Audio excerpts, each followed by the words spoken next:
নমস্কার বন্ধুরা, গল্প শুরু করবার আগে আপনাদের বলবো এমন একটি অ্যাপ সম্পর্কে যার নাম প্রতিলিপি। এই অ্যাপটিতে আপনারা পাবেন বিভিন্ন ধরনের সাসপেন্স, হরর, থ্রিলার, বিভিন্ন ধরনের গল্প। আমার নিজের ফেভারিট হরর জেনরে, আমি এখানে প্রায় এটি শুনি।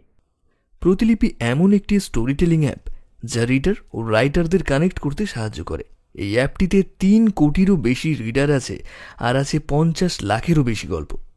প্রতিলিপিতে 12টারও বেশি ইন্ডিয়ান ল্যাঙ্গুয়েজে গল্প রয়েছে। এখানে যারা ইনফ্লুয়েন্সার আছেন তারা নিজের পছন্দের মতো গল্প বেছে নিতে পারবেন। এখানে প্রতিলিপি সম্পূর্ণ ফ্রি একটি অ্যাপ। গল্প শুধু বাইরে নয়, গল্প থাকবে এখন আপনার নিজের পকেটে। আর যাদের এই অ্যাপটি পছন্দ, আমার ভিডিও ডেসক্রিপশনের লিঙ্ক থেকে ডাউনলোড করে সরাসরি পৌঁছে যেতে পারেন প্রতিলিপি অ্যাপে। আমাদের আজকের গল্পটা সম্পূর্ণরূপে প্রাপ্তবয়স্কদের জন্য। গল্পের প্লট তৈরির জন্য বিভিন্ন তন্ত্র, মন্ত্র এবং সাধনার কথা উল্লেখ করা হয়েছে। এটি সম্পূর্ণভাবে কাল্পনিক। বাস্তবের সাথে এর কোনো মিল থেকে থাকলে সেটা সম্পূর্ণরূপে অনিচ্ছাকৃত এবং কাকতালীয়। সংকেত অডিও স্টোরিতে আজ আপনারা শুনবেন হিমাদ্রি কয়েলের কাহিনী অবলম্বনে একটি বৌদ্ধ তন্ত্র নির্ভর গল্প, অক্ষোভ্যের ক্ষোভ। হিমাদ্রি কয়েল পড়াশুনো বিটেক, ইলেকট্রিক্যাল ইঞ্জিনিয়ারিং, বর্তমানে ব্যাংকে কর্মরত। তিনি দক্ষিণ কলকাতার বাসিন্দা। লেখার জগতে আসার মূল অনুপ্রেরণা হলেন বিভূতিভূষণ বন্দ্যোপাধ্যায় আর মানিক বন্দ্যোপাধ্যায়ের লেখা। সমগ্র পরিচালনায় team Sanket audio story, poster design Krishnendu, sound ও স্পেশাল এফেক্টে সায়ন। গল্পের বিভিন্ন চরিত্রে অভিনয় করেছে অরূপ, ব্রতদীপ এবং দীপম। আজকের গল্প পাঠে ব্রতদীপ, গল্পের সূত্রধর আমি অরূপ। শুরু হচ্ছে আমাদের আজকের গল্প, অক্ষোভ্যের ক্ষোভ।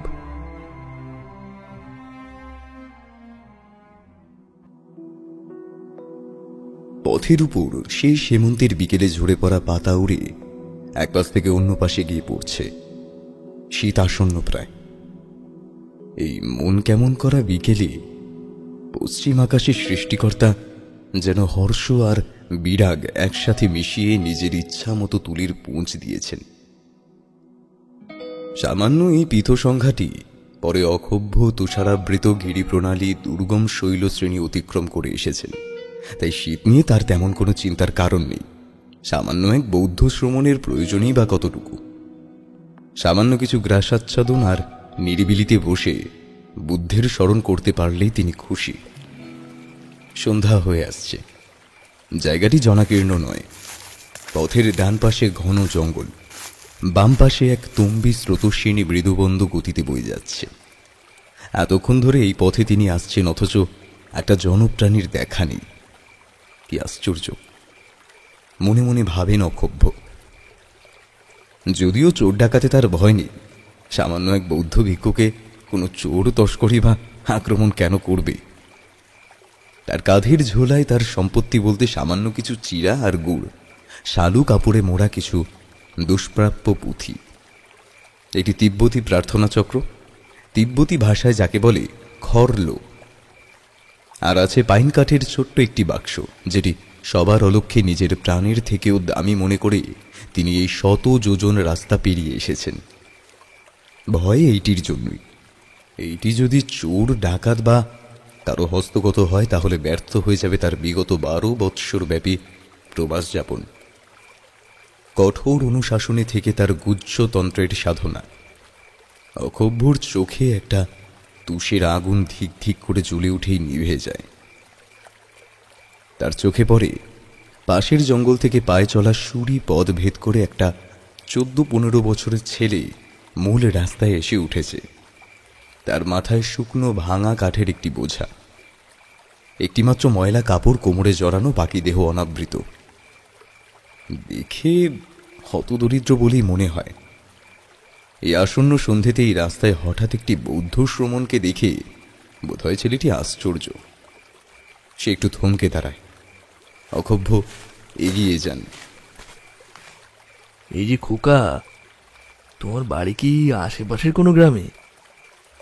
হ্যাঁ আচার্য, এইখান থেকে 8 ক্রোশ গেলেই চাঁপাই গ্রাম। আমার বাড়ি সেখানেই। বাহ, বেশ বেশ। এটি কোন প্রদেশ সেটি আমাকে বলতে পারো? হ্যাঁ, আপনি উড্ডিয়ান প্রদেশে এসে পড়েছেন। বাহ, খুব ভালো। আর উড্ডিয়ানের বজ্রযোগিনী মন্দির এখান থেকে কত দূরে, সেটা আমাকে বলতে পারো? বজ্রযোগিনী মন্দির উড্ডিয়ানের মূল নগরে আছে আচার্য। সেটি এখান থেকে প্রায় 7 ক্রোশ পথ। অক্ষোভ্য পুলকিত হন। মাত্র 7 ক্রোশ, মানে কালই প্রাতঃকালে উঠে তিনি রওনা হতে পারবেন। যদিও হাতে বেশি সময় নেই, কারণ তার ক্রিয়া করার জন্য একমাত্র পূর্ণিমাই প্রশস্ত, আর আজ শুক্লা চতুর্দশী, মানে কাল রাতেই তাকে ক্রিয়া সম্পূর্ণ করতে হবে। যাই হোক, আজ রাতটি এই গ্রামে মাথা গোঁজা প্রয়োজন। তিনি পথশ্রান্ত, ক্লান্ত এবং এতটা রাস্তা হাঁটার ফলে ক্ষুধারও উদ্রেক হয়েছে। যদিও ঝোলাতে চিড়েগুড় আছে, তথাপি মন কোনো বাঙালি বাড়িতে পাক করা অন্ন ব্যঞ্জনের জন্য ছটফট করছে। 12 বছর পর তিনি জন্মভূমিতে ফিরেছেন তার বঙ্গজননীর কোলে। তাই বৌদ্ধ ভিক্ষু হয়েও নিজের সমস্ত ইন্দ্রিয়ের অসারতা জয় করার পরও তার রসনা আজ বাংলা মায়ের হাতের রান্নার জন্য উতলা। তিনি মৃদুস্বরে ছেলেটিকে বলেন, বাবা, তোমাদের গ্রামে কোনো রাত কাটাবার ব্যবস্থা করা যাবে? আপনি আমার সঙ্গে আসুন আর্য। আমাদের গ্রামের চন্দ্রনাথ ভট্ট ধার্মিক মানুষ, কি বৈষ্ণব কি বৌদ্ধ, তার দ্বার সবার কাছে অবারিত। বলি ছেলেটি অগ্রসর হয়। অক্ষোভ্য তার পিছু পিছু চলতে থাকেন। তার মুখে প্রসন্নতা ফুটে ওঠে। ত্রয়োদশীর চাঁদের আলোয় নদীর কালো জল রূপলি হয়ে চিকচিক করতে থাকে। ঠিক একই সময়ে প্রায় 400 ক্রোশ দূরে 50-60টি অশ্বারোহী সেনা সমেত একটি ছোট্ট সৈন্যদল মেঠো রাস্তার ধুলো উড়িয়ে এক গ্রামের কিনারায় এসে দাঁড়ায়। বিস্তীর্ণ মাঠটি পার হলেই গ্রাম না বলে গ্রামের ধ্বংসাবশেষ বলাই শ্রেয়, কারণ 2 পক্ষকাল পূর্বে এই সেনাদলটি গ্রামের এই অঞ্চলের উপর দিয়ে তাদের গন্তব্যস্থলের দিকে যাত্রা করেছিলেন। সংখ্যায় তখন ছিল তারা প্রায় 5000। মদমত্ত হস্তি যেমন তার সামনে যা পায় সবকিছু গুড়িয়ে নিজের লক্ষ্যে এগিয়ে চলে, সেরকম ভাবেই এই বিপুল সেনাবাহিনী এগিয়ে গিয়েছিল নিজের ছন্দে। বৃদ্ধির করুণ আরতি, কিশোরী যুবতীর বাঁচার আর্তনাদ, তাদের অনাবৃত বক্ষের উপর তুর্কি সেনার আস্ফালন আর দাউ দাউ করে জ্বলে ওঠা শস্য ভাণ্ডারের শব্দ মিলিয়ে গিয়েছিল কয়েক হাজার সেনার পদশব্দ আর ঘোড়ার রেশাধ্বনির শব্দের নিচে। দলটির সম্মুখে 2টি তেজি আর আরবি ঘোড়াতে 2 জন অশ্বারোহী ছিলেন। তার মধ্যে একজনের চেহারা সুদর্শন, উন্নত নাসিকা, গৌরবর্ণ, বৃষস্কন্ধ। অপরজন দেখতে কদাকার, চেহারা খাটো, কিন্তু হাত দুটি দেহের অনুপাতে অস্বাভাবিক লম্বা। কুটিল চোখে সর্বদাই হিংস্র ছায়া ঘোরাফেরা করছে। দ্বিতীয়জন পুরুষ আনমনে একটু এগিয়ে গিয়েছিলেন। সুদর্শন পুরুষ হাত উঁচিয়ে পিছনে আসা সেনাদের দলকে থামতে নির্দেশ করলেন। তারা সঙ্গে সঙ্গেই সেই আদেশ পালন করল। তারপর সুদর্শন অশ্বারোহী অশ্ব নিয়ে গিয়ে কদাকার পুরুষের পেছনে গিয়ে দাঁড়িয়ে অপেক্ষা করতে থাকলেন আদেশের। কয়েক মুহূর্ত পরে কদাকার অশ্বারোহী নিজের ঘোড় ভেঙে পিছনে তাকিয়ে দেখলেন সমস্ত সেনাদলটি পিছনে দাঁড়িয়ে আছে। সুদর্শন পুরুষের সাথে চোখাচোখি হতেই সে বলল, ঝাঁপানা, সন্ধ্যের আর বেশি বাকি নেই, আর আপনারও মাগরিবের নামাজের সময় হয়েছে, বা তাই বলছি কি তাবু কি এখানেই ফেলবো? আউলিয়া, তাবু এখানেই ফেলার ব্যবস্থা করো, আর আমার জায়নামাজটা পাঠিয়ে দাও, আমি মাগরিবের নামাজ আদা করব। সুবেদার আউলিয়া খা অশ্ব নিয়ে পিছনে সেনাদের প্রয়োজনীয় আদেশ নিতে চলে গেলেন। কদাকার অশ্বারোহী নিজের ঘোড়ার পিঠ থেকে নেমে পড়লেন। বিগত 3 দণ্ড ক্রমাগত ঘোড়া ছুটিয়ে হাত পা টান ধরে গিয়েছে। পশ্চিমের আকাশ অস্তগামী সূর্যের রঙে রক্তবর্ণ ধারণ করেছে। খুব চেনা চেনা লাগে এই দৃশ্যটা অশ্বারোহী। এই একই রকম আকাশ তিনি কোথায় দেখেছেন? 20 বৎসর পূর্বে তার জন্মস্থান আফগান প্রদেশের গরমসির গ্রাম থেকে আসার সময় কি তিনি এই একই রকম আকাশ দেখেছিলেন?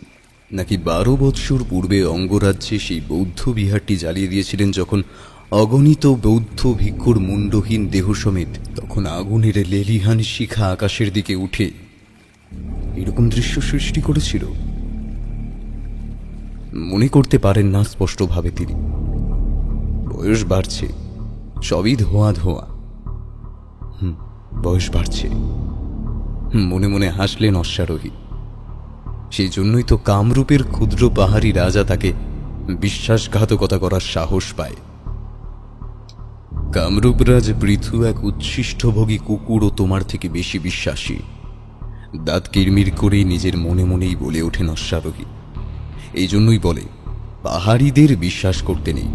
তার তিব্বত অভিযানের খবর পেয়ে নিজে শিবিরে এসে আনুগত্য স্বীকার করলেন ধুরন্ধরটা।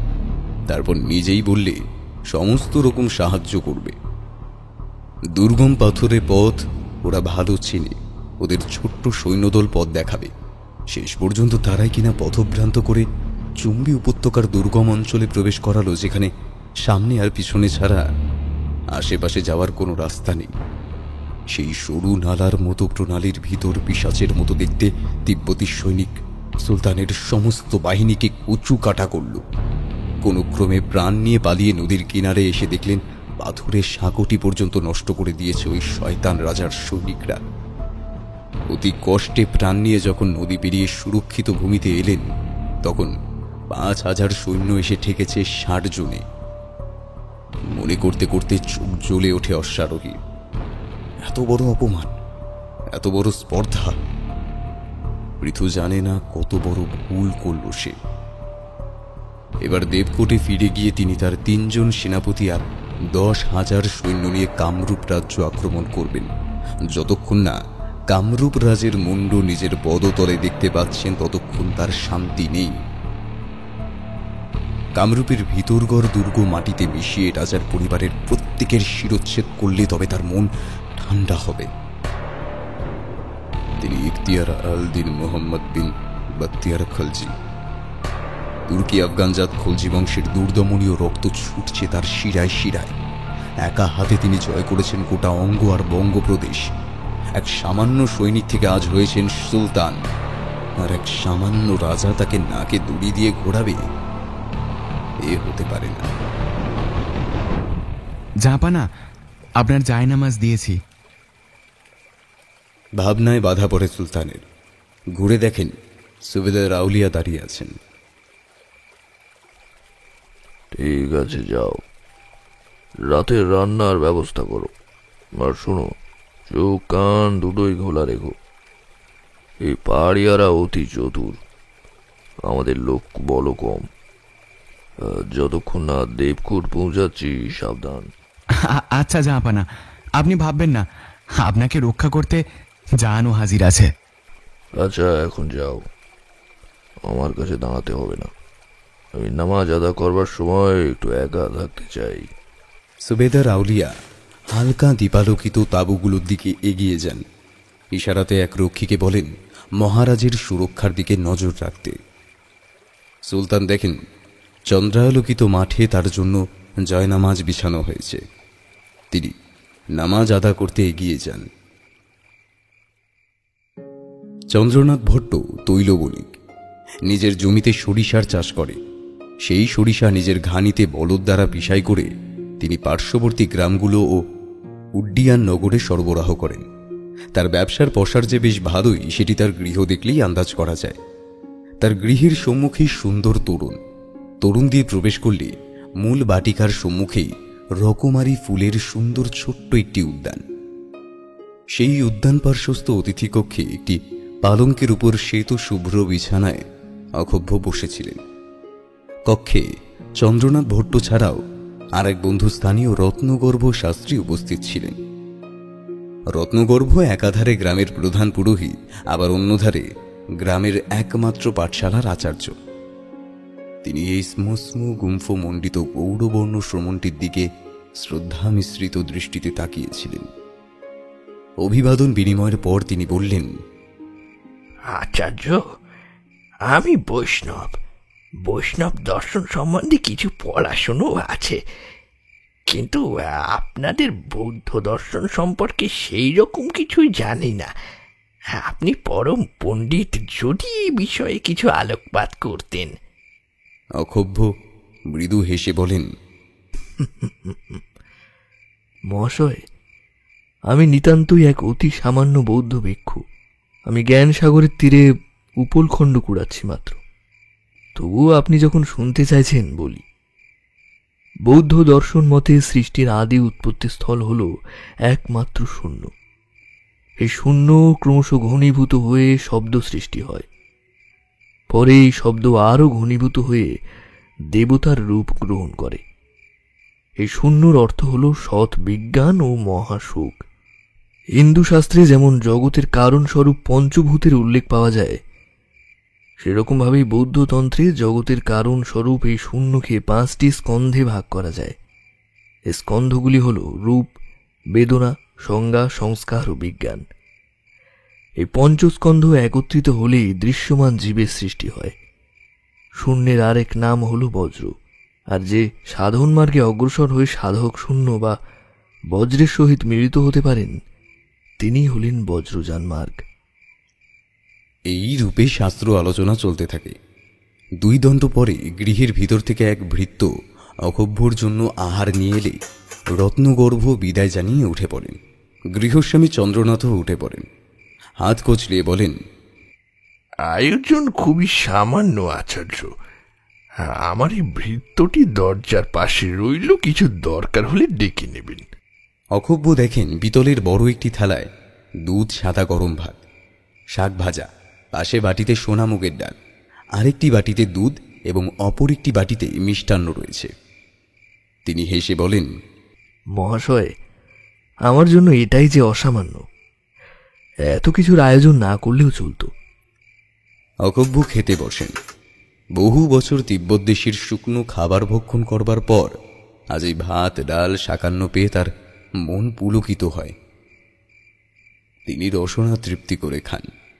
খেয়ে নিয়ে আচমন করে শয্যায় দেহ এলিয়ে দিতেই ক্লান্ত শরীর নিজেকে ছেড়ে দেয়। তার চোখ দুটি ভারী হয়ে ঘুমে বুজে আসে।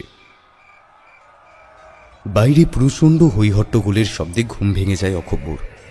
তিনি ব্যস্ত হয়ে উঠে বসেন। এখন তো রাত্রি 2 প্রহর হবে, এই সময় হলোটা কি? তিনি দ্বার খুলে বেরিয়ে আসেন। বিক্রমশিলার চতুষ্কোণ এই বিশাল ছাত্রবাসের পশ্চিম বাহুর শেষ ঘরটিতে তিনি থাকেন। পূর্ব, পশ্চিম, উত্তর, দক্ষিণ মোট 4টি বাহু এই ছত্রাবাসের। প্রতিটি বাহুতে 52টি করে মোট 108টি কক্ষ আছে। এই নিশিরাতে অনতি দূরে হৈহট্টগোলের শব্দে অকভ্যর মতো ছাত্রাবাসের অন্য আবাসিকরাও নিজেদের কক্ষ থেকে বেরিয়ে সামনের লম্বা টানা বারান্দায় এসে দাঁড়িয়েছেন। শব্দটা আসছে মূল স্তূপের দিক থেকে। ঘোড়ার পায়ের শব্দ, অসির ঝনঝনানি আর মানুষের চিৎকার একসাথে মিশে রাতের সেই আধারকে আরো ভয়াবহ করে তুলেছে। ভালো করে কিছু বুঝে ওঠার আগেই 3-4টি অশ্বারোহী ঘোড়া ছুটিয়ে ছাত্রাবাসের প্রাঙ্গণে এসে উপস্থিত হয়। তাদের কারো হাতে বর্ষা, কারো হাতে উদ্যত অসি চকচক করছে। ভিক্ষ জ্ঞানমিত্র ছাত্রদের সমন্বয় সাধক। শিক্ষার পবিত্র এই পীঠস্থানে অসি উদ্যত করে অশ্বারোহীদের এগিয়ে আসতে দেখে তিনি ব্যস্ত হয়ে এগিয়ে যান। প্রথম অশ্বারোহীটি প্রাঙ্গণের মাঝে এসে দাঁড়িয়েছে ততক্ষণে। তার পিছনে আরো 3 জন। জ্ঞানমিত্র অশ্বারোহীর সামনে গিয়ে হাত জোর করে বলেন, ভদ্র, এই শিক্ষার পীঠস্থানে অস্ত্র নিয়ে প্রবেশ করা অনুচিত। আমরা সবাই এখানে বৌদ্ধ ভিক্ষুক। আপনি যদি ভিনদেশীয় হন তাহলে এখানে আপনি সম্পূর্ণ নিরাপদ। দয়া করে বাইরে গিয়ে অস্ত্র পরিহার করুন। জ্ঞানমিত্রের কথা শেষ হওয়ার আগেই সেই অশ্বারোহীর উদ্যত অসি হঠাৎ বজ্রের ন্যায় নিচে নেমে আসে। পরক্ষণেই অকভ্য দেখেন জ্ঞানমিত্রের কাটা মুন্ডটি ছিটকে এসে তার কক্ষের সামনে সোপান প্রান্তে এসে পড়েছে। অশ্বারোহীর সামনে জ্ঞানমিত্রের মুন্ডহীন দেহের কাটা গলা থেকে রক্ত বহুধা বিভক্ত হয়ে ছিটকে ওঠে এবং শরীরটি কেঁপে কেঁপে উঠে মাটিতে পড়ে যায়। এই ভয়াবহ দৃশ্য দেখে সমস্ত আবাসিকদের মধ্যে আর্তনাদের শোরগোল পড়ে যায়। অন্যান্য অশ্বারোহীগণ চারিদিকে ততক্ষণে যথেচ্ছভাবে তাদের অসি চালাতে শুরু করেছে। কোনো ভিক্ষুর শিরোচ্ছেদ হচ্ছে তো বর্ষার ফারায়, কারো নাড়ি ভুড়ি পেট থেকে বেরিয়ে ভূমিতে রক্তের স্রোত বয়ে যাচ্ছে। মুরগির খাঁচায় শিয়াল ঢুকে যেমন যথেচ্ছ শিকার করে শুধুমাত্র রক্তের উন্মাদনায়, এই নরপিশাচগুলি ততক্ষণে শুধুমাত্র নিছক মজার জন্য হত্যালীলায় মত্ত হয়েছে। অকভ্য কিছু সময়ের জন্য কিংকর্তব্য বিমূঢ় হয়ে পড়েছিলেন। যখন দেখলেন এক সৈনিক তার দিকেই উদ্যত অসি হাতে ছুটে আসছে, তিনি কোনো ক্রমে ছুটে গিয়ে কক্ষের আগুন লাগালেন। তার মনে পড়ল কক্ষের নিচেই একটি গুপ্ত সাধনা কক্ষ আছে, যেটি দিয়ে সুড়ঙ্গ পথে এই ছাত্রাবাসের পিছনে ওঠা যায়। তিনি কোনো ক্রমে মেঝেতে পাতা বস্ত্রখণ্ডটি তুলে ফেললেন। তার নিচেই একটি কাঠের পাটাতন। সেটি তুলে ফেলতেই নিচের সাধনা কক্ষ দৃষ্টিগোচর হল। ঘরে একটি ঘৃতদ্রীপ মৃদুভাবে জ্বলছিল। সেটি হাতে নিয়ে তিনি সেই সাধনা কক্ষে নেমে গেলেন। ততক্ষণে তার কক্ষের দরজায় সশব্দ পদাঘাত শুরু হয়েছে। সেই ঘৃতদ্বীপের মৃদু আলোয় সুড়ঙ্গ দিয়ে যেতে যেতে অগভ্যর চোখ জলে ভেসে যায়। সিদ্ধার্থ, কি দোষ এই নিরীহ ভিক্ষুকদের! সারা জীবন যারা পরের সেবায় নিজেকে নিয়োজিত করেছেন, সংসারের মোক্ষের জন্য নিজের জীবন অর্পণ করেছেন, তাদের এইরকম নরকীয় পরিণতি। দ্বীপের কাপা আলোয় অক্ষোভ্য দেখতে পান তিনি একটি সোপানের সামনে এসে পড়েছেন। ব্যস্ত পায়ে তিনি সোপানে উঠতে থাকেন। পেছনে সুড়ঙ্গের মধ্যে ততক্ষণে পদশব্দ কাছে আসতে শুরু করেছে। সোপানের শেষ প্রান্তে পৌঁছে একটি কাঠের দরজা দেখতে পান তিনি। পিছনে পদশব্দ ততক্ষণে সোপানের নিচের প্রান্তে এসে পৌঁছেছে। তিনি প্রাণপণে ঠেলে দরজাটি খুলে ফেললেন। ঠান্ডা বাতাস এসে তার মুখে লাগে। সোপানের নিচে কেউ দুর্বোধ্য ভাষায় একটি চিৎকার করে ওঠে।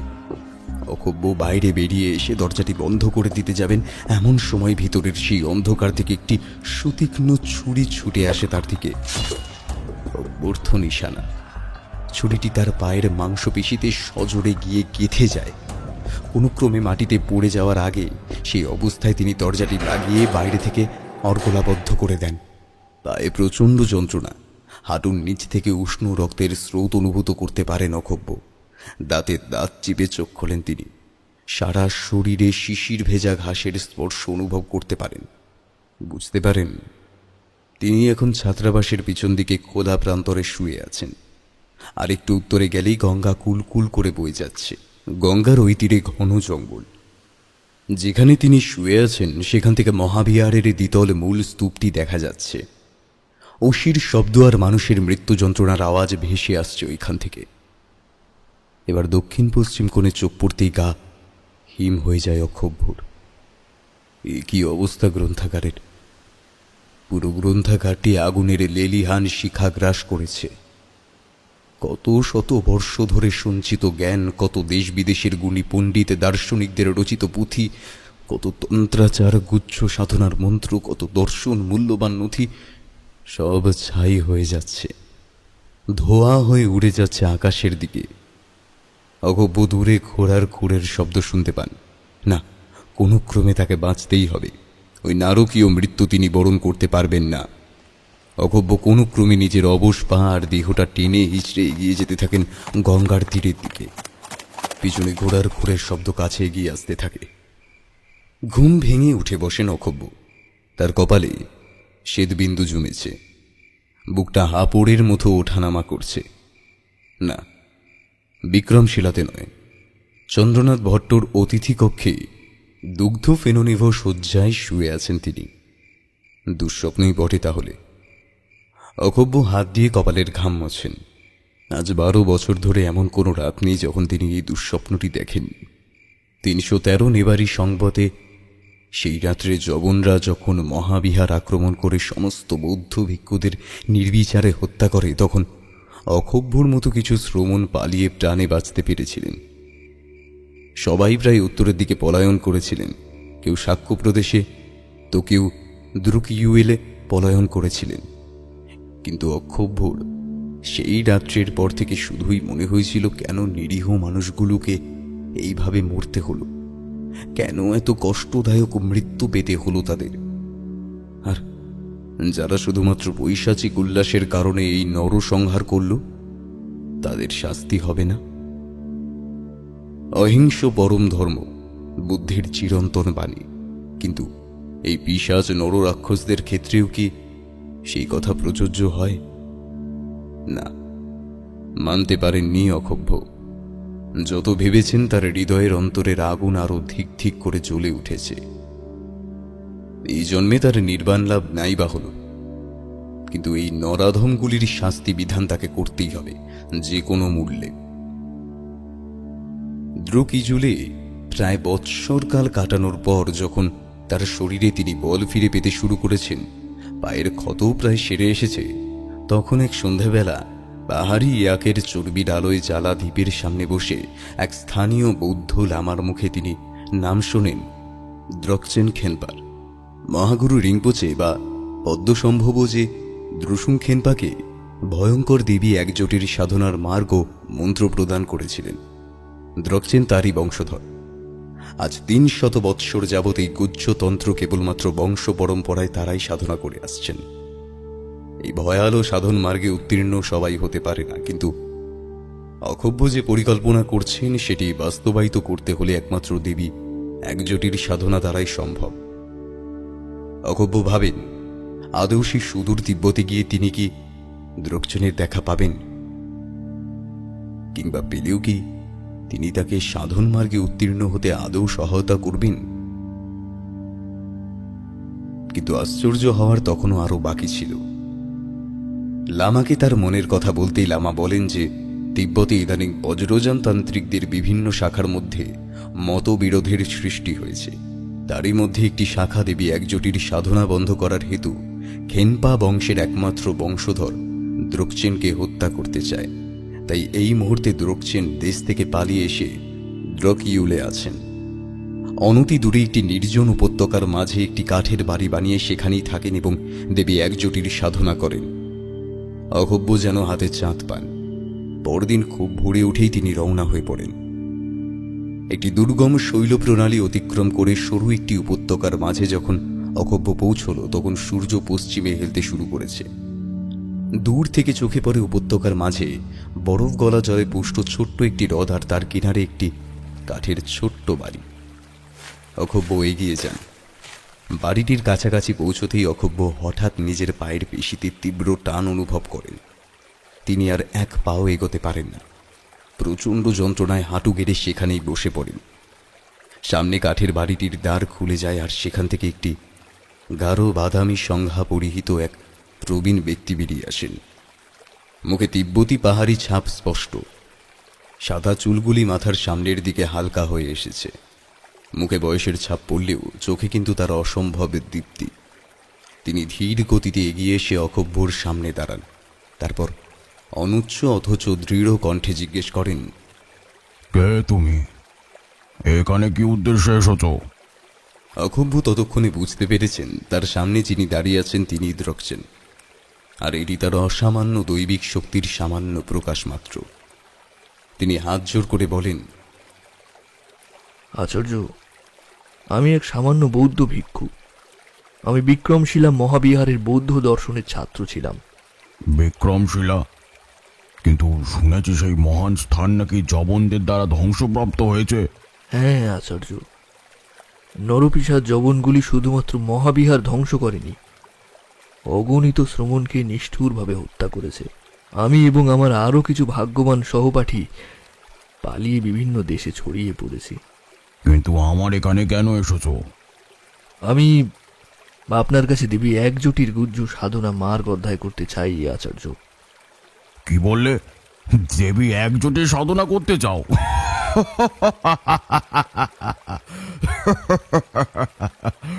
তুমি কি আদৌ জানো তুমি কি কথা বলছো? নাই, ও তোমার কম্য নয়। তুমি এখন ফিরে যাও ভিক্ষু। আচার্য, আমি আপনার পায়ের সামনে আমার সহপাঠীর মুন্ডুহীন দেহ রেখেছি। আমি অগণিত বৌদ্ধ ভিক্ষুককে পশুর ন্যায় মৃত্যুবরণ করতে দেখেছি। আমি বিক্রমশিলা মহাবিহারকে জ্বলতে দেখেছি। আর যারা এই কুকীর্তি করল তারা কোনো শাস্তি পাবে না। আমরা বৌদ্ধ ভিক্ষুক অহিংসার শান্তির বাণী প্রচার করে এসেছি, এটা ঠিক, কিন্তু কিন্তু মহাশক্তির তন্ত্র সাধনারও তো মূল চাবিকাঠি আমাদের কাছেই আছে। আপনাদের মতো বজ্রযানী মহাতান্ত্রিকেরা যা শত শত বছর ধরে অভ্যাস করে আসছেন, এই দুর্যোগের সময় যদি আপনারা পাশে না দাঁড়ান তবে তবে এতগুলো নিরীহ শ্রমণের মৃত্যু কি নিষ্ফল হয়ে যাবে আচার্য? দ্রকচেন থমকে দাঁড়ান। কিছুক্ষণ ভেবে তিনি বলেন, ঠিক আছে, এসেছো যখন তখন তুমি থাকো, কিন্তু এখনো তুমি প্রস্তুত নও। তোমার প্রস্তুত হতে এখনো কয়েক বছর লাগবে। তারপর যদি তোমাকে অনুকূল বুঝি, শুধুমাত্র তখনই তোমাকে দেবী একজোটের বীজ মন্ত্র প্রদান করব। অক্ষোভ্য থেকে যান দ্রোকচেনের কাছে। সারাদিন গৃহের কাজকর্ম করেন, ধূপধুনা দেন, গৃহ পরিষ্কার রাখেন, পাহাড়ি ছাগলগুলির থেকে দুগ্ধ সংগ্রহ করেন, হ্রদ থেকে ব্যবহার্য জল কাঠের পাত্র ভর্তি করে তুলে আনেন। তারপর গুরু শিষ্যের সামান্য কিছু আহার্য প্রস্তুত করেন। দ্রোকচেন সারাদিন সাধনা নিয়েই ব্যস্ত থাকেন, মাঝে মাঝে সমাধিপ্রাপ্ত হন। অক্ষোভ্য নিজ মনে গুরুর সেবা করেন। সন্ধ্যা হলেই পাহাড়ের এই নির্জন উপত্যকায় এক অদ্ভুত নিস্তব্ধতা নেমে আসে। অক্ষোভ্য তখন দ্রোকচেন তাকে যে পুঁথিগুলি দিয়েছেন সেগুলি বের করেন। কাঠের পাটাতনে তৈরি মেঝের উপর ইয়াকের চর্বি দিয়ে জ্বালা দ্বীপের আলোয় পরম আগ্রহ ভরে তিনি একের পর এক পুঁথি পড়েন। মনের মধ্যে তুমুল ঝড়, অথচ অক্ষোভ্য বাইরে থেকে শান্ত সরোবরের মতো সমাহিত। দ্রোকচেনও অবাক হয়ে যান অক্ষোভ্যর অধ্যাবসায় দেখে। এই সুদীর্ঘ জীবনে তিনি এইরকম ছাত্র দেখেননি। মনে মনে বড় সন্তুষ্ট হন তিনি, কিন্তু মুখে কিচ্ছু বলেন না। এই রূপে প্রায় 3 বৎসর কেটে যায়। বয়সজনিত কারণে দ্রোকচেন আগের তুলনায় অনেক দুর্বল হয়ে পড়েছেন, শরীরও কৃশকায়। অক্ষোভ্য প্রাণপণে গুরুর সেবা করছেন, তবু উন্নতির লক্ষণ সেরকম দেখা যাচ্ছে না। একদিন দ্বীপ্রহরে গুরু সমাধিপ্রাপ্ত হয়েছে দেখে অক্ষোভ্য হ্রদে জল ভরতে গেছেন। ফিরে এসে দেখলেন দ্রোকচেন মেঝেতে বসে আছেন চোখ খুলে। তার সামনে একটি ছোট্ট পাইন কাঠের বাক্স। এত শীঘ্র তো আচার্যের সমাধি ভঙ্গ হয় না, ব্যাপার কি? দ্রোকচেন অক্ষোভ্যকে কাছে ডেকে বসতে বললেন। অক্ষোভ্য জলের পাত্রটি নামিয়ে রেখে গুরুর সামনে বসতে বসতে বললেন, আচার্য, আচার্য, আপনার শরীর ঠিক বোধ করছে তো? আমি একদম ঠিক আছি অক্ষোভ্য, কিন্তু তোমাকে কয়েকটি নির্দেশ দেওয়ার আছে। আদেশ করুন আচার্য। আমি সমাধিতে মায়ের আদেশ পেয়েছি। আমার আমার নির্বাণের সময় হয়েছে। আমি আজই এই স্থান ত্যাগ করে চলে যাব। কোথায় যাব, কেন যাব তা জানতে চাইবে না, পিছনেও আসবে না। এই আমার আদেশ। মা একজোটের বীজ মন্ত্র আর তার সাধনা ক্রিয়ার জন্য প্রয়োজনীয় সামগ্রী তাই আমি তোমাকে দিয়ে যেতে চাই। যদিও আমি চেয়েছিলাম আরো কিছু পর তোমাকে এটি হস্তান্তর করব, কিন্তু হাতে এখন সময় নেই। তবে তোমার অধ্যাবসায় আছে, তুমি সাধনাতে সিদ্ধি লাভ করতে পারবে, সেই বিশ্বাস আমার আছে। এখন এসো, তোমাকে বীজ মন্ত্র আর সাধনা মার্গ বলে দিই। অক্ষোভ্য গুরুর কাছে কানটি নিয়ে গেলে তিনি অনুচ্চস্বরে দুর্বোধ্য মন্ত্রোচ্চারণ করতে থাকেন। সব বীজ মন্ত্র প্রদানের পর দ্রোকচেন পাইন কাঠের বাক্সটি অক্ষোভ্যর হাতে প্রদান করেন। তারপর তিনি উঠে দাঁড়ান। কোনো কথা না বলে তিনি দ্বার খুলে বেরিয়ে যান। অক্ষোভ্য বাইরে এসে দাঁড়ান। ধীরে ধীরে দূরে দ্রোকচেন ছোট হতে হতে শ্বেত শুভ্র বরফের বুকে মিলিয়ে যান। অক্ষোভ্য থেকে যান সেই কাঠের বাড়িতে। প্রতিদিন নিয়ম করে সাধন মার্গ মেনে চলেন, ধ্যানাসনে বসেন, বীজমন্ত্র জপ করেন, কিন্তু মায়ের দেখা নেই, মায়ের কথা নেই, কোনো ইশারা নেই। মন চঞ্চল হয়ে ওঠে মাঝে মাঝে, মনে পড়ে সুদূর বঙ্গজননীর কথা, কিন্তু পরক্ষণেই নিজের অভীষ্টের কথা ভেবে নিরস্ত হন অক্ষোভ্য। যে পথে পা বাড়িয়েছেন সে তো দুর্গম জেনেই বাড়িয়েছেন। এত সহজে হাল ছাড়লে তো হবে না, তাকে চেষ্টা চালিয়ে যেতেই হবে। একদিন সন্ধেবেলা বাইরের আবহাওয়া অত্যন্ত দুর্যোগপূর্ণ, তুষার ঝড় উঠেছে। অক্ষোভ্য ধ্যানে বসেছেন। ঘরের ভিতরে টিমটিম করে আলো জ্বলছে। বাইরে থেকে প্রবল বেগে বহমান বাতাসের শন শন শব্দ আসছে, আর কাঠের ফুটো ফাটা দিয়ে মাঝে মধ্যে এক চিলতে হাওয়া এসে টিমটিমে দ্বীপটিকে নাড়িয়ে দিয়ে যাচ্ছে।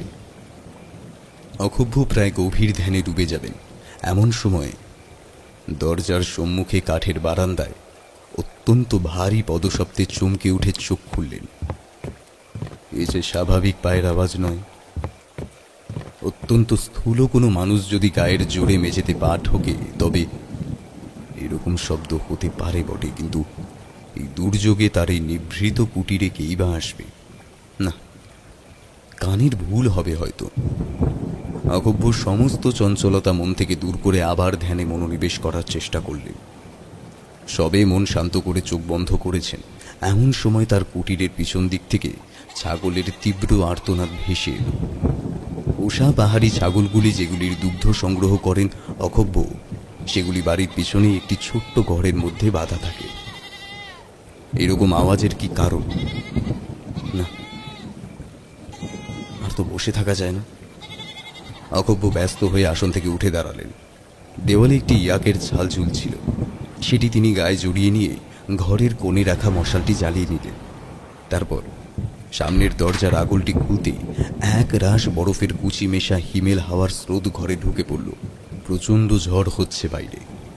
ঝড়ের দাপটে মশালটিরও নিভু নিভু অবস্থা। দরজাটি পিছনে বন্ধ করে দিয়ে অকব্য বাড়ির পিছন দিকে এগিয়ে গেলেন। ছাগলের ছোট ঘরটির সামনে গাছের ডাল দিয়ে একটা দরজা মতো করা ছিল। অকব্য দেখলেন সেটি ভেঙে পড়ে আছে। তিনি এগিয়ে গিয়ে ছাগলের ঘরের মধ্যে উকি মারতেই মশালের আবছা আলোয় দেখতে পেলেন দৃশ্যটা। তিনটি ছাগলের একটিও সেখানে নেই, শুধু মেঝের উপর চাপ চাপ রক্ত পড়ে আছে। এই অঞ্চলে হিংস্র কোনো প্রাণীর অস্তিত্ব আছে বলে তো তিনি শুনেননি। এত বছর আছেন, কোনোদিন দেখেননি, তাহলে আজ হঠাৎ ছাগল কিসে নিয়ে গেল?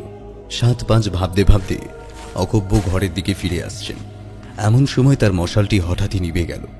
এই তুষার ঝড়ের মধ্যে এই নির্জন প্রান্তরে অন্ধকারে একা দাঁড়িয়ে এতদিন যা হয়নি তাই যেন হলো অকব্যর। তিনি ভয় পেলেন, প্রচণ্ড ভয়। শরীরে জমে কাঠ হয়ে গেল। তার দেহের উপর যেন তার আর কোনো কর্তৃত্ব রইল না। এমন সময় সামনে কয়েক হাত দূরে তুষার ঝড়ের মধ্যে এক উজ্জ্বল আলোকরশ্মি ফুটে উঠল। সেই আলোকরশ্মির মাঝে তিনি অস্পষ্টভাবে এক নারী মূর্তির ছায়া দেখতে পেলেন। এলোকেশী সেই নারী দিগম্বরী। হাতে একটি কুঠার আছে, কিন্তু তার মুখ কি দেহ কিছুই স্পষ্ট বোঝা যায় না। সেই ছায়ামূর্তি অট্ট হাসি করে উঠল।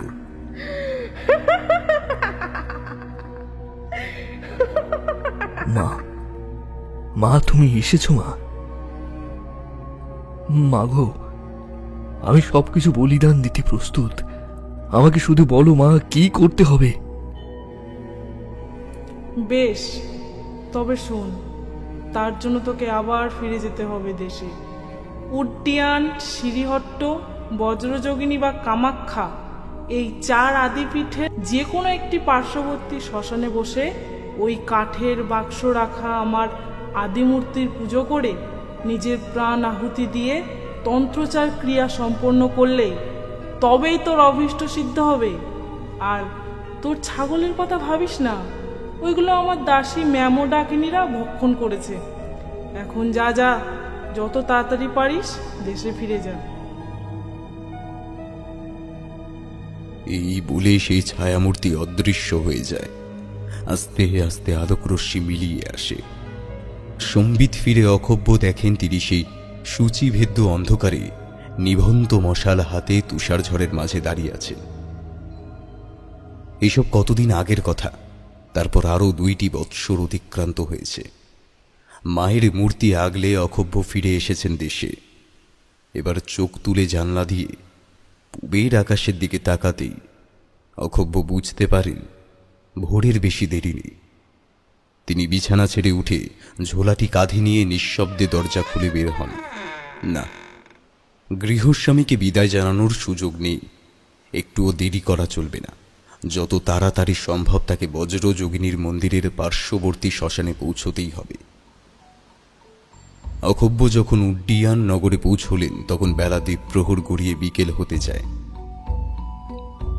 সূর্য পশ্চিমে ঢলতে শুরু করেছে। বজ্রযোগিনীর মন্দিরের কাছে পৌঁছে তিনি মন্দিরের অপূর্ব শিল্পকলা ও স্থাপত্য দেখে বিস্মিত হন। ইচ্ছা হয় ভিতরে গিয়ে ঘুরে দেখার। বৌদ্ধতন্ত্রের অন্যতম আদিপীঠে অন্যান্য বৌদ্ধতান্ত্রিক ও ভিক্ষুদের সাথে আলাপ করার, কিন্তু হাতে সময় কম। তাছাড়া যে গোপন অভিসন্ধি তিনি করেছেন সেটি অন্য কারোর কাছে প্রকাশ না করাই শ্রেয়। জানলে কেউই তাকে এই ভয়ঙ্কর সাধন মার্গে অগ্রসর হতে দেবেন না। মন্দিরের পাশ দিয়ে একটি রাস্তা পিছনে অগ্রসর হয়ে গিয়েছে।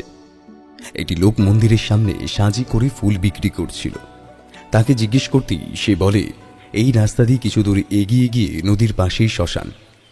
অক্ষোভ্য এগিয়ে যান। শ্মশানটি বড় নয়, তবে বেশ পরিষ্কার। চারিদিকে গাছপালা নিবিড়ভাবে ঘেরা। গাছের ফাঁক দিয়ে দেখা যাচ্ছে একটি ক্ষীণ স্রোতা নদী শ্মশানের পাশ দিয়ে কুলকুল করে বয়ে যাচ্ছে। শ্মশানটি নির্জন, তবে কিছু দূরে একটি নিভন্ত চুল্লি থেকে ধোঁয়া উঠছে। সবে একটি সপ্তাহ শেষ হয়েছে। মৃতের পরিজনরা নদীতে অস্থি বিসর্জন দিতে গেছে। নদীর দিক থেকে তাদের গলার আওয়াজ আসছে। অক্ষোভ্য কিছু দূর এগিয়ে একটি প্রাচীন বটবৃক্ষ দেখে তার তলায় বসে পড়েন। জায়গাটি শ্মশানের সম্মুখ থেকে একটু নিভৃতে। রাতে শ্মশান যাত্রীরা এলেও হঠাৎ এই দিকে এসে পড়ার সম্ভাবনা কম। নিশ্চিন্তে তন্ত্রাচার করা যাবে। অক্ষোভ্য গাছের তলায় গিয়ে বসে পড়েন। কিছুক্ষণ পরই শ্মশান যাত্রীদের দলটি হরিধ্বনি দিতে দিতে নদীর দিক থেকে এসে দূরের রাস্তাটি ধরে শ্মশান ছেড়ে বেরিয়ে যায়। শ্মশান সম্পূর্ণ নির্জন হয়ে আসে। উপরে পূর্ণিমার গোল থালার মতো চাঁদ উঠেছে ততক্ষণে। এক টানা শুধু ঝিঝি পোকার আওয়াজ শোনা যাচ্ছে। মাঝে মাঝে দূরে নদীর পাড় থেকে একটা দুটি শিয়াল ডেকে উঠছে। অক্ষোভ্য এবার উঠে পড়েন। শ্মশান নির্জন হয়েছে। অনুকূল পরিবেশ, আর বসে থাকলে চলে না। এইবার কাজ শুরু করতে হবে তাকে। তিনি উঠে গিয়ে কিছু ডালপালা ভেঙে জোগাড় করে নিয়ে আসেন। নিজের হাতে বটতলায় একটি ধুনি প্রস্তুত করেন। তারপর সেই ধুনিতে কিছু পরিমাণ ঘৃত আর ধুনুর গুঁড়ো দিয়ে অগ্নিসংযোগ করতেই ধুনিটি দাউ দাউ করে চলে ওঠে। অক্ষোভ্য এইবার তার ঝোলা থেকে বের করেন পাইন কাঠের বাক্সটি। একটি সিঁদুরের কৌটো, একটি রক্তচন্দনের কাঠের টুকরো আর একটি ছোট তীক্ষ্ণ ছুরি। পাইন কাঠের বাক্সটির উপরে ডালাটি খুলে তিনি বের করে আনেন দেবীর সেই আদি মূর্তি। মূর্তিতে দেবীর একটি মস্তক, দুইটি হাত, তিনটি চক্ষু ও তিনটি স্তন। তার গলায় নরমুণ্ডের মালা, কোমরে ব্যাঘ্র চর্ম, একটি পা মৃতদেহের উপর। দুইটি হাতের একটিতে কুঠার, অন্যটিতে একটি পদ্মফুল। দেবী মূর্তি ভক্তি ভরে প্রণাম করে ধুনির সামনে স্থাপন করে অক্ষোভ্য। তারপর রক্তচন্দন ঘষে দেবীর পদমূল রক্তচন্দনে চর্চিত করে দেন। একটি সরাতে সিঁদুর ও ঘৃত একসাথে মিশিয়ে সেই মিশ্রণ দিয়ে দেবীর সামনে এক ছক আঁকেন। তারপর হাতে কিছুটা ধুনো নিয়ে আগুনে ছুঁড়ে মারেন। আগুন আবার দাউ দাউ করে জ্বলে ওঠে। এইভাবে সমস্ত উপকরণ ও প্রক্রিয়া সম্পূর্ণ হলে ধীর গম্ভীর অথচ অনুচ্চস্বরে অক্ষোভ্য শুরু করেন দুর্বোধ্য মন্ত্রোচ্চারণ। ধীরে ধীরে অক্ষোভ্যর নিঃশ্বাস ঘন হয়ে আসে। মায়ের সাধন মার্গে তিনি ডুবে যান। এইভাবে প্রায় 2 দণ্ডকাল কেটে যায়। তারপর হঠাৎ অদূরে অট্টহাসির শব্দ শুনে চোখ খোলেন অক্ষোভ্য। স্পষ্ট কিছু দেখতে পান না, শুধুমাত্র ধুনির আগুন আর ধোঁয়ার ওপাশে অস্পষ্টভাবে চোখে পড়ে সেই ছায়ামূর্তি যা তিনি সেই তুষার ঝড়ের রাত্রে দেখেছিলেন। অক্ষোভ্য মনে মনে মৃদু হাসলেন। মা এসেছে তাহলে? বেশ বেশ। রক্ত স্নান ছাড়া তোমার পূজা সম্পন্ন হয় না মা, সেটা আমি জানি। আচ্ছা দাঁড়াও তবে। তিনি বুঝতে পারেন যে এবার তিনি তার তন্ত্রক্রিয়ার শেষ পর্যায়ে এসে পৌঁছেছেন, যেখানে তার আত্মাহুতি ছাড়া এই সাধন ক্রিয়া সম্পূর্ণ হবে না। তিনি হাতে তুলে নেন তার পাশে রাখা সেই সুতীক্ষ্ণ ছুরি। তারপর দূরের সেই আবছায়া মূর্তির উদ্দেশ্যে প্রণাম করে নিজের গলার এপাশ থেকে ওপাশ পর্যন্ত ছুরিটি চালিয়ে দেন। গলার ধমনী কেটে তীব্র বেগে রক্ত বেরিয়ে আসে। অক্ষোভ্যর পীত সংঘাটি রক্তে ভিজে লাল হয়ে যায়। অক্ষোভ্য কোনো মতে নিজের গলা থেকে বেরিয়ে আসা রক্ত আজলা ভরে নিয়ে দেবী মূর্তির মাথায় ঢেলে স্নান করিয়ে দেন। তারপর তার চোখ অন্ধকার হয়ে আসে, শরীর নিথর হয়ে যায়। কেঁপে কেঁপে ওঠা শরীরটি ধুনির পাশেই ধুলোর উপর লুটিয়ে পড়ে। শ্মশানের সব শিয়াল যেন একত্রে হঠাৎ ডেকে ওঠে। একটা তীব্র ঝোড়ো হাওয়া শ্মশানের মধ্যে ঘুরপাক খেয়ে গাছপালার মধ্যে শন শন শব্দ করে নদীর দিকে গিয়ে মিলিয়ে যায়। অসমান প্রান্তর, উঁচু নিচু ঢিলা পাথুরে ভূমি ছেড়ে সুলতান ও তার সৈন্যদল এই 2 দিনে নেমে এসেছেন সমতল প্রান্তরে। দেবকোট আর মাত্র 50 ক্রোশ। ভাগ্য ভালো থাকলে কাল দিনের আলো নেভার আগেই মখমলের বিছানা আর প্রাসাদের আরাম স্বাদ পাবেন তিনি। সুলতানের মনও বেশ চঞ্চল হয়ে উঠেছে। প্রায় 2 মাস তিনি তার সুর, সাকি ও মদিরার থেকে দূরে আছেন।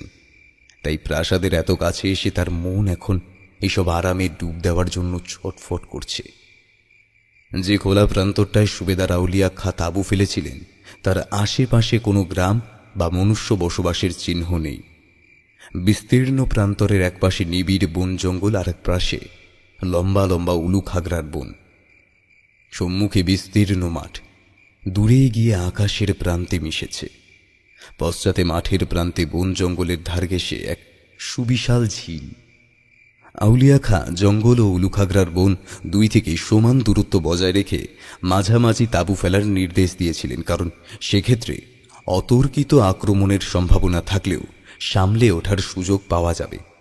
যদিও দেবকোটের এত কাছে এসে সুলতানকে আক্রমণ করার সাহস কারণ নেই, তবুও যতক্ষণ জাহাপনা সাথে আছেন একটু সতর্ক থাকা বাঞ্ছনীয়। পূর্ণিমার চাঁদ আকাশে উঠে গিয়েছিল।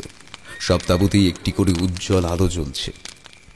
কিছু সৈনিক তাঁবুতে শুয়ে বিশ্রাম নিচ্ছে, কেউ বা নিজের ঘোড়ার পরিচর্যায় ব্যস্ত, কেউ কেউ আবার জ্যোৎস্নালোকিত প্রান্তরের মধ্যে গোল হয়ে বসে নিজেদের মধ্যে গল্প গুজব করছে। রসুই আকরম খান তাঁবুগুলির পিছন দিকে একটি বড় কড়াইতে গোশত রান্না করছিলেন। গরম কড়াই থেকে ভুনা গোশত আর মশলার গন্ধ উঠে বাতাসে ম ম করছিল। সামান্য দূরেই ঝিলের জল জ্যোৎস্নার আলোয় চকচক করছে। মৃদুমন্দ হাওয়ায় ঝিলের জলে তরঙ্গ বয়ে যাচ্ছে। আর সেই দৃশ্য দেখতে দেখতে মনে মনে গুনগুন করতে করতে আকরম রান্না করছিলেন। বাঁ দিকে 100 গজ দূরে উলুখাগড়ার জঙ্গলের মধ্যে হঠাৎ কোনো বড় জানোয়ার চলে গেলে যেরকম আওয়াজ হয় সেরকম আওয়াজ হতে আকরম চোখ তুলে তাকালেন। না, কিছুই তো নেই। তিনি উনুনের পাশে নরম মাটিতে গাঁথা মশালটি হাতে তুলে নিয়ে কয়েক হাত এগিয়ে গিয়ে মশাল উঁচু করে দেখার চেষ্টা করলেন, কিন্তু সেরকম কিছুই চোখে পড়ল না। মনের ভুল ভেবে আবার এসে রান্নায় মনোনিবেশ করতে যাবেন এমন সময় হাত 20 দূরে ঝিলের ধারে জলের মধ্যে খুব বড় শোল মাছ ঘাই মারলে যেরকম শব্দ হয় সেরকম শব্দ হলো। আকরম মাথা তুলে দেখতে পেলেন চাঁদের আলোয় আলোকিত ঝিলের জল একটা ছোট্ট জায়গায় উথাল পাথাল করছে। এ আবার কিরকম মুসিবত রে বাবা, কুমির টুমির নয় তো? আকরম রসুই হলেও যোদ্ধাও বটে। তিনি পাশে রাখা অসি এক হাতে তুলে নিয়ে আর এক হাতে মশাল নিয়ে এগিয়ে গেলেন ভালো করে দেখার জন্য। ঝিলের কিনারে গিয়ে কিন্তু কোনো প্রাণী দেখা গেল না। কিন্তু আকরম ভাবছেন যে ফিরে গিয়ে কিছু সৈন্য ডেকে নিয়ে আসবেন। এমন সময় চাঁদের আলোয় সামনের দিকে চোখ পড়তেই তার রক্ত হিম হয়ে এলো। ঝিলের কিনারে অগভীর জল থেকে উঠে ধীরে ধীরে তারই দিকে এগিয়ে আসছে এক বিকট দানবী মূর্তি। তার সম্পূর্ণ উলঙ্গ শরীরে চাঁদের আলো এসে পড়েছে, কিন্তু তাতে শুধুমাত্র বোঝা যায় তার চামড়ার রং এঁটেল মাটির মতো কৃষ্ণবর্ণ। এমন সময় বাঁ পাশে উলুখাগড়ার বনের মধ্যে থেকেও বেরিয়ে আসে সম্পূর্ণ একই রকম আরেকটি দানবী।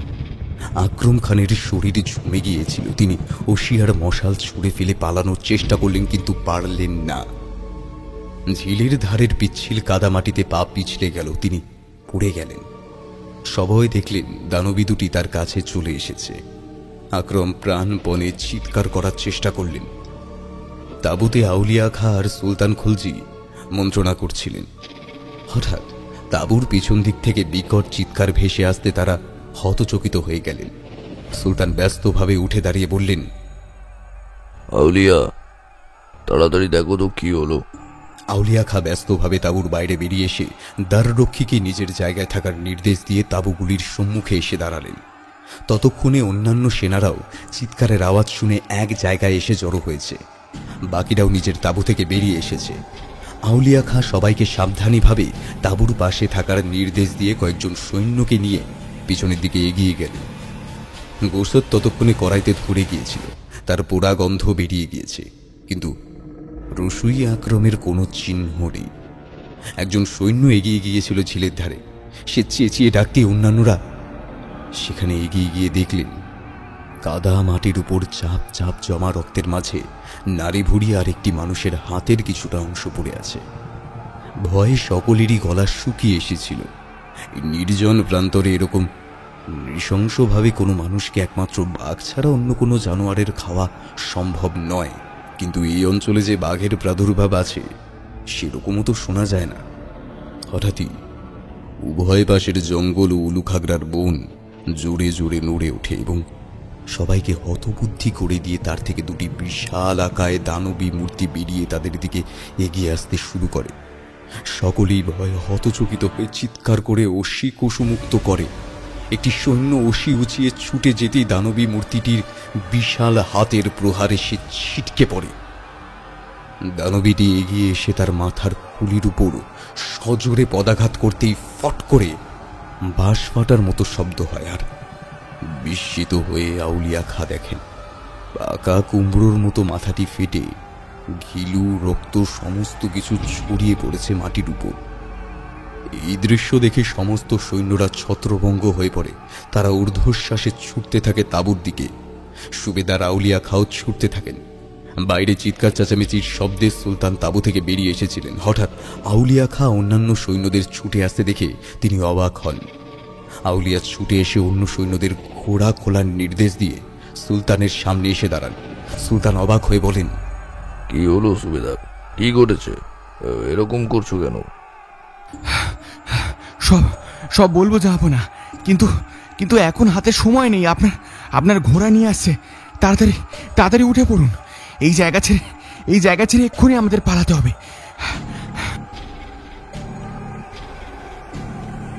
ঠিক সেই মুহূর্তেই তাঁবুর সম্মুখে শোরগোল পড়ে যায়।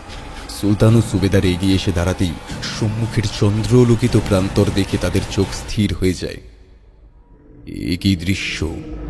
তাদের সামনে সেই উন্মুক্ত প্রান্তরে তখন দুই দিকের জঙ্গল থেকে একটি দুটি করে বেরিয়ে এসেছে প্রায় 10-15টি বৌদ্ধ ভিক্ষুর দল।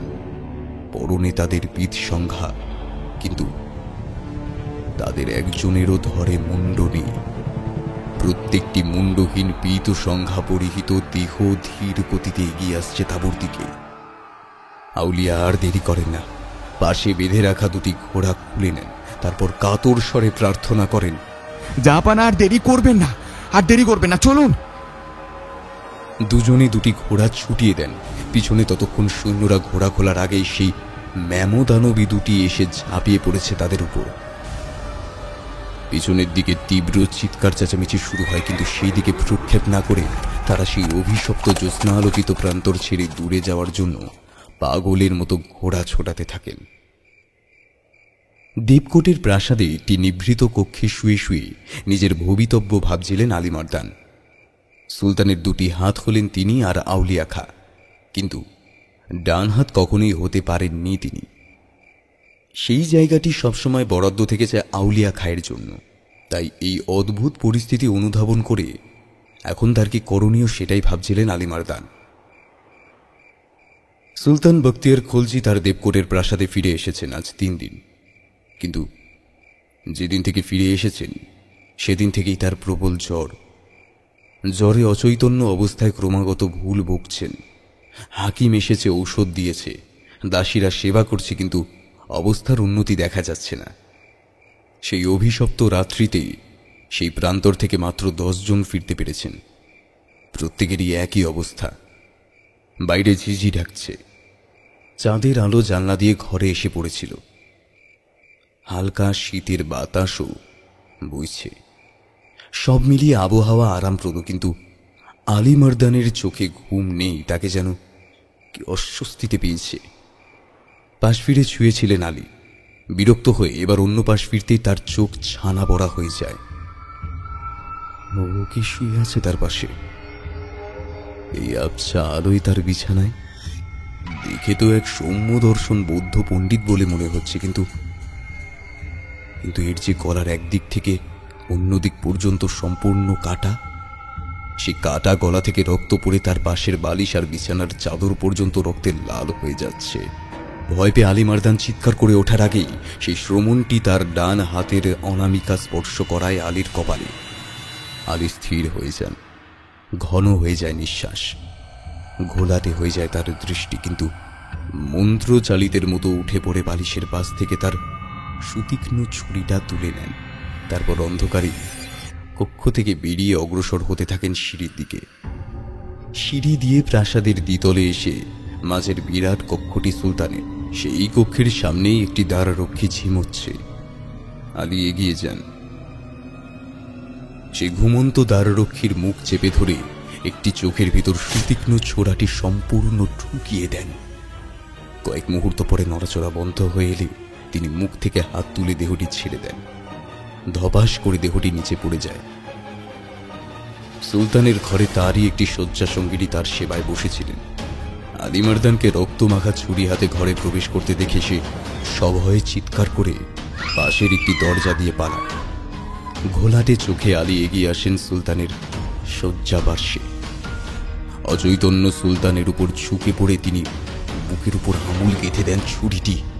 একবার, দুবার, তিনবার ক্রমাগত কোপাতেই থাকেন সুলতানের নিথর দেহটিকে। সমস্ত বিছানা রক্তে ভেসে যায়। রক্ত ছিটকে আলী মারদানের মুখটিকে আরো আরো বিভৎস করে তোলে।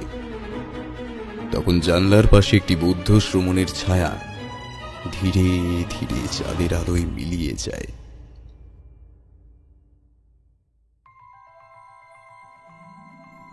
সংকেত অডিও স্টোরিতে আজ এতক্ষণ শুনছিলেন হিমাদ্রি কয়েলের কাহিনী অবলম্বনে একটি বৌদ্ধ তন্ত্র নির্ভর গল্প অক্ষোভ্যের ক্ষোভ।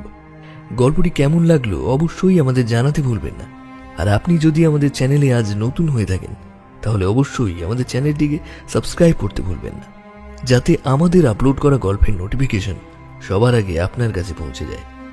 এরপর অন্য একদিন অন্য এক সময় আমরা অন্য একটি গল্প নিয়ে এসে হাজির হব। ততক্ষণ পর্যন্ত সকলকে জানাই অসংখ্য অসংখ্য ধন্যবাদ।